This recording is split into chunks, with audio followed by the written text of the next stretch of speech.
Over the last few years, I've been using YouTube less like a platform and more like a storage unit for all the paintings that I've made. It sounds really nice in theory, doesn't it? Like I can go, sit, relax, and feel nostalgic about my old work. But in reality, it's more like... every time I scroll through my old videos, I have the exact same thought, which is... I should really delete these.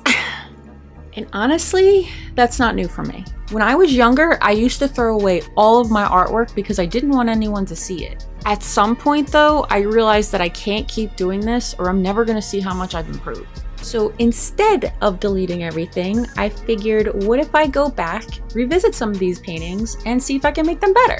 And there's one painting in particular that I've been avoiding for a while. I made this painting about 6 years ago, and when I do look at it, I always think, wow, I could do so much better now. But then there's also that small voice saying, well, what if I can't? What if I repaint it and find out nothing's really changed? So the only way to find out is to actually try. And the piece I chose to revisit comes from a series that's been with me for a very long time. When I was around 12, I used to walk to GameStop, dig through the used DVD bin, and pick out whatever anime I could find. Most of it was pretty forgettable, but one day I found this. Just a random set of Yu Yu Hakusho episodes from the middle of the Chapter Black saga. I had no idea what was going on in the story, but didn't care. There was just something about it, and years later, it's still my favorite anime, and it's not even close. So for this piece, I wanted to go back to that painting and revisit it with the skills that I have now. So here goes nothing. I'm starting with a 1.5 inch deep canvas, which is a little thicker than your standard canvas depth. I sketched the piece beforehand, then coated the back of the paper with graphite. After positioning it on the canvas, I taped it down and traced over the lines to transfer the sketch cleanly.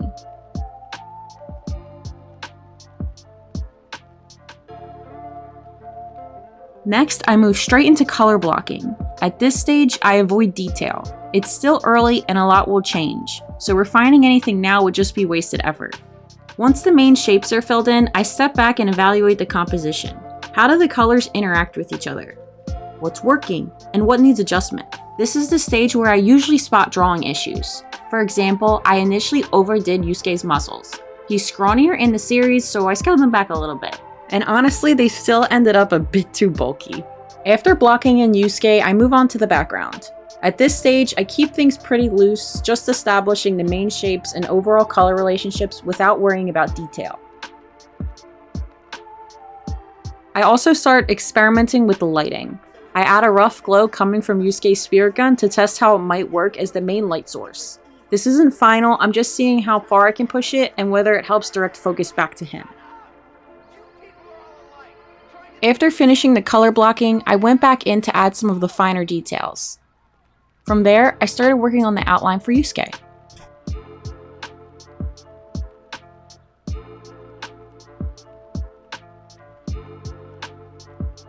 Once I completed the outline though, I wasn't satisfied with how it was coming out. I noticed the background wasn't interacting well with him, so I started experimenting. First I tried straightening the stadium, but his dynamic pose clashed with the rigid lines, so I just scrapped that idea. I then adjusted the stadium's curve. I wanted it to stay true to the anime while still grounding the painting. So after a few iterations of this, I landed on a slightly angled line that felt right. Next, I adjusted the background colors. I mixed in complementary colors, the color opposite on the color wheel, to reduce saturation. This made the colors feel more natural and helped Yusuke stand out without flattening the background. I worked on the stadium entrance, adding the pink structure and building out the crowd in the stands, while also making sure to continue to use complementary colors to keep everything balanced. I also added debris across the ground, chunks of the arena embedded into the floor to emphasize the impact of the fight.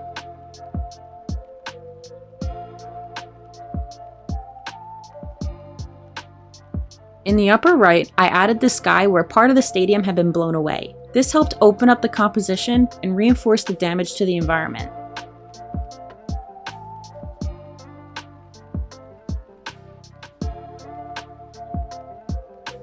After repainting much of the background, everything felt more cohesive. The colors sat better and Yusuke really started to pop. I also pushed the contrast in the ground to show how worn and chaotic the final fights left the stadium. With the background in place, I returned to Yusuke. I adjusted the fist slightly larger to exaggerate perspective, and then built in shadows and highlights while correcting smaller details. At this point, as I began refining the details, I started to feel more confident in the direction of the painting. One area that I revisited often was the transition between the stadium and the sky. I wanted a middle zone where the structure felt especially destroyed, something that would lead naturally into the sky like the environment itself had been torn apart. When a section wasn't working, like this one, I'd step away and work on something else, then come back with a fresh perspective. This helps keep the painting moving and maintains focus. I also warmed the stadium tiles. The original light green was accurate, but the warmer tone worked better in the painting. At this point, the structure was mostly complete, and the focus shifted to detailing. This phase feels slower. There's more taping, there's smaller areas, and less visible progress, but it's just as important. Every shadow and highlight needs to feel intentional. Small mistakes in contrast can throw off the entire mood.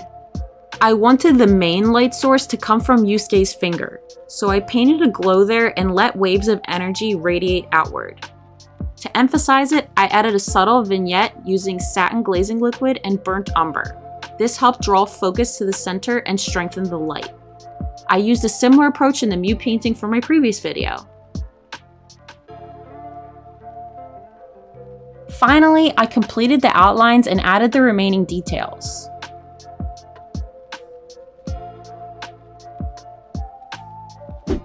I took it outside and applied a gloss varnish. This protects the surface from dust and dirt while enhancing the colors and giving the piece a clean, even shine.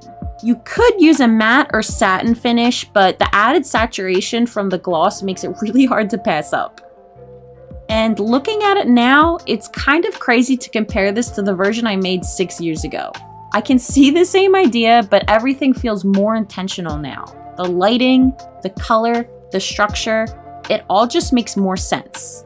This piece feels a lot closer to what I had in mind back then. Is it perfect? Definitely not. But the improvement is there, and that's all I can really ask for. It's nice being able to come back to something like this and finally get it to where I want it to be. Because of how rewarding this was, I think I'm going to keep coming back to these old paintings and pushing them further each time. Not to make them perfect, just to see how far I can take them. 6 years ago, I genuinely thought that this was the best that I could do, and I almost deleted it. And if I did, I wouldn't have anything to come back to. And it's only when you force yourself to look back that you realize that those mistakes actually meant something and changed you.